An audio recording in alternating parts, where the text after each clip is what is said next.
Bonjour à tous et bienvenue sur la chaîne. On se retrouve aujourd'hui pour parler de Kaizen, le documentaire de Inoxtag qui fait énormément parler sur les réseaux sociaux, mais aussi également à la télé, par les alpinistes, etc. J'allais dire le film, mais non, du coup, le documentaire est sorti en avant-première au cinéma le 13 septembre 2024. Je n'ai malheureusement pas été le voir pour diverses raisons, mais je l'ai rattrapé sur YouTube et j'ai décidé de vous en parler. J'ai oublié juste de préciser avant qu'il dure 2h40. Alors vu comme ça peut paraître un peu long, mais pour l'avoir visionné, très honnêtement, on ne les voit pas passer, on est vraiment pris dedans. Mais ça, c'est le sujet de la vidéo, on va y revenir juste après. Mais pour commencer, j'aimerais revenir sur tout le bruit que fait le documentaire.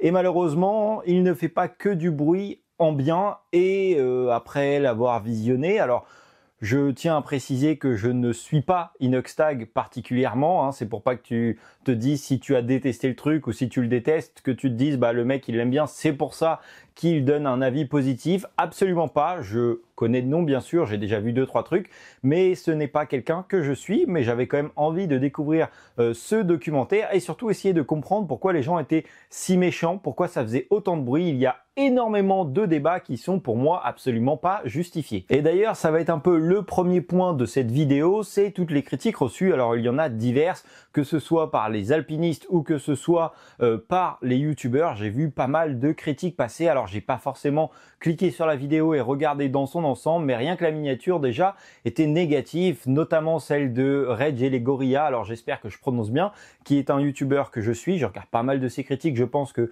beaucoup de personnes le connaissent, enfin en tout cas qui s'intéressent au milieu du cinéma. Et le titre de sa miniature, je crois, c'est Caprice de riche.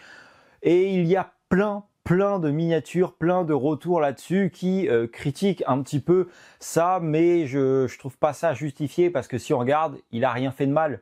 Il s'est payé son rêve, il en a fait une vidéo, mais il a volé de l'argent à personne. C'est lui qui a sorti son argent, il gagne bien sa vie, bon bah tant mieux pour lui.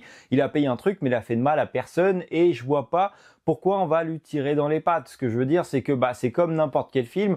On fait des vidéos pour essayer de donner un avis, expliquer ce qu'on a aimé ou pas aimé, mais il n'y a pas besoin non plus d'aller dans des extrêmes comme ça, parce que en fait c'est pas le seul. Tout le monde va toujours un petit peu le critiquer. Alors je sais pas si les gens sont jaloux, si ils ont un contentieux avec, mais voilà, je ne sais pas pourquoi il se fait critiquer de partout, mais en tout cas, moi, j'ai trouvé ça très bien. Je suis très content pour lui qu'il ait atteint son sommet. J'ai trouvé le documentaire très fort et il fait passer un message que tu as envie de gravir l'Everest ou pas. Mais ça, on en reviendra juste après parce qu'il a reçu aussi d'autres critiques.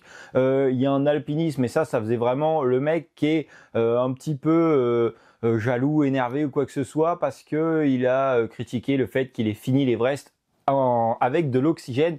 Mais déjà quand on écoute dans le documentaire, c'est que il dit pas je suis le meilleur, j'ai gravi l'Everest, etc. alors que voilà, il se compare pas aux autres. Lui, ce qu'il veut, c'est juste atteindre son objectif. Il le dit même, il met en avant d'autres personnes qui ont réalisé cet exploit sans oxygène. Mais quand c'est précisé aussi dans le documentaire, j'ai regardé un petit peu, il y a de moins en moins et de toute façon très peu de personnes qui ont réussi l'exploit sans oxygène, pour la simple et bonne raison que c'est extrêmement difficile. Et quand on voit l'ascension, c'est vraiment le parcours de la mort en fait, hein. Chaque petite chose, petit détail, tu peux y rester. Je pense que c'est pas forcément la peine de rajouter quelque chose. Et encore une fois, c'est son aventure à lui, pas la sienne. Pourquoi tu critiques? Il n'y avait vraiment pas d'intérêt. Et le dernier point qui lui a été reproché, et après on va commencer à parler du documentaire, c'est que à cause de lui, alors je mets bien les guillemets parce que ce n'est pas de moi, il va y avoir beaucoup de tourisme au niveau de l'Everest, beaucoup de gens qui vont vouloir aller essayer à cause de son documentaire. Et encore une fois, on lui tire dans les pattes, mais bêtement, parce que déjà c'est pas le premier à faire quelque chose dessus. Il y a eu des films, il y a eu plein d'histoires qui peuvent te donner envie. C'est également expliqué dans le documentaire et on le sait, c'est que le tourisme augmente d'année en année. Il y a encore plus de monde qui veut aller découvrir ce sommet, qui veut gravir des sommets plutôt. Et déjà là dans le documentaire, c'est pareil, tu vois, c'est impressionnant. Il y a des bouchons dans la montagne, quoi. On est à 8000 mètres d'altitude et il y a la queue. Alors c'est expliqué également que c'est très dangereux, mais c'est pas de sa faute à lui s'il y a du monde. Et puis le message de ce documentaire, c'était pas aller gravir l'Everest. Le message, il est bien plus grand. Ça, c'était son rêve à lui et lui, il veut que ça motive les gens à accomplir leurs rêves. Et personnellement, tu vois, c'est pareil, c'est pas l'objectif de tout le monde. J'ai trouvé le documentaire vraiment génial. C'est pas pour ça que je vais aller gravir l'Everest. Honnêtement, c'est pas du tout fait pour moi. J'ai pas envie de ça. Par contre, c'est très motivant. Bref, on va s'arrêter là. Je suis pas là non plus pour le défendre. Je ne suis pas son avocat, mais je trouve ça dommage que quand quelqu'un fait quelque chose de grand, puisqu'il a quand même fait réaliser un exploit, il a sorti un documentaire qui a réuni énormément de monde. J'ai trouvé le documentaire vraiment cool. Il est sorti au cinéma, il a réussi à faire ça, il a rien demandé à personne, pourquoi on lui tire dans les pattes bêtement? Je trouve ça un petit peu nul. Bon, on va parler un petit peu du documentaire. Alors le documentaire, comme je te disais, il dure 2h40 et honnêtement, on ne les sent pas passer. Alors du coup, je l'ai regardé sur YouTube, sur mon ordinateur, je ne sais pas ce que ça donnait au cinéma.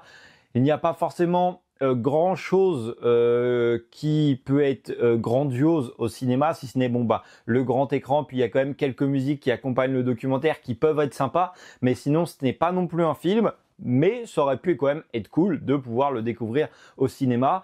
Ça passe très très vite, je crois que je l'ai déjà dit. On alterne sur beaucoup de moments. On a un petit peu de rigolade où on se détend, on a du stress, on arrive à justement avoir ce petit stress, à se demander si il va pas se passer quelque chose, malgré le fait que si le documentaire arrive là où il en est, que il est là pour en parler, c'est qu'il est revenu en vie, mais il peut quand même avoir eu des problèmes là-haut, et même du coup avec ce spoiler entre guillemets, t'arrives quand même à être sous pression, à se demander ce qui se passe, etc.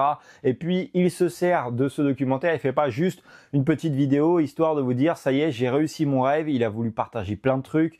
Il a grandi avec ce documentaire et j'ai trouvé ça vraiment très touchant. J'ai eu des frissons, t'es vraiment pris dedans. C'est vraiment très agréable, surtout avec la relation qu'il a avec ses parents, le message qu'il fait passer, l'exploit qu'il a réalisé est quand même vraiment énorme. Tout au début, on apprend également un petit peu sur l'histoire de l'Everest, qui est pas mal, tu vois, ça permet, comme je le disais juste avant, en fait, on va vraiment pas que suivre sa performance à lui, on va apprendre plein de trucs. Alors par exemple, justement, il y a une petite histoire sur l'Everest. Quand on monte, il va s'intéresser à d'autres personnes, à des personnes qui ont réussi. Il va éclaircir un petit peu justement sur tout ce tourisme qui est critiqué.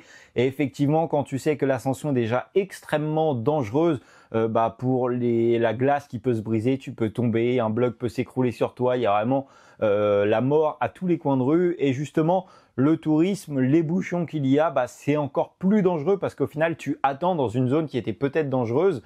Et justement, c'est dans le documentaire. Alors, je vais pas trop te le dire si tu ne l'as pas encore vu. Il y a renseigné sur pas mal de trucs, mais aussi on peut lui tirer notre chapeau puisque son préparateur physique, on l'a aperçu 2-3 fois dans le documentaire, il s'est préparé sur un an. Sur un an, il a vraiment tout donné et c'est ce qui était aussi dit également, c'est que des fois ça pouvait prendre jusqu'à 5 ans pour être prêt à faire un tel exploit. Alors on peut lui trouver un petit peu des excuses sur le fait que lui il a pu organiser son emploi du temps comme il voulait, il n'avait pas forcément besoin de toujours avoir une vidéo qui sortait pour avoir l'argent, qui rentrait, etc. Il a pu vraiment s'organiser comme il voulait. Voilà, on va plutôt s'arrêter là. Mais il a quand même l'exploit d'avoir tout donné, d'avoir fait quelque chose d'énorme, se transformer en un an. Tout le monde n'en serait pas forcément capable. Au final, j'ai trouvé que c'était un très bon documentaire. On avait de bonnes musiques qui venaient rajouter cette petite tension ou alors on repassait dans les moments drôles. J'ai appris plein de trucs. J'ai adoré suivre son ascension. Surtout que du coup, dans le docu, il n'y a pas que l'Everest. Il a fait 2-3 autres montagnes. Sa préparation, tout ça, c'était vraiment très intéressant à regarder. J'ai beaucoup apprécié le message qu'il fait passer.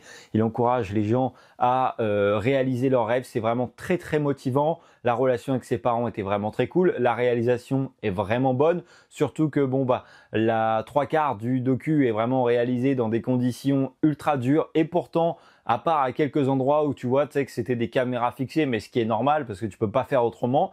Très honnêtement, la qualité était quand même au rendez-vous. Il y a des images au drone. Tu t'imagines le mec, il est en haut de l'Everest et le premier truc qu'il pense, c'est je vais faire une image au drone. Je trouve ça quand même assez fort. Et puis, il s'est aperçu entre guillemets que la vie c'était pas que ce qu'on fait là, tu vois, la vidéo que je suis en train de te faire, en train de te partager, c'était pas que ça. Alors bien sûr c'est propre à chacun, bien sûr suivant les conditions de chacun, le boulot, la vie de famille, etc. C'est plus compliqué, mais en tout cas j'ai vraiment trouvé ce documentaire très intéressant, et si tu ne l'as pas vu, je t'encourage vraiment à aller le découvrir, que tu aimes ou pas Inoxtag. J'espère que cette petite vidéo t'a plu. Si c'est le cas, tu peux me le faire savoir en t'abonnant à la chaîne, en mettant un petit like. Moi, je te dis à la prochaine pour une nouvelle vidéo. Salut!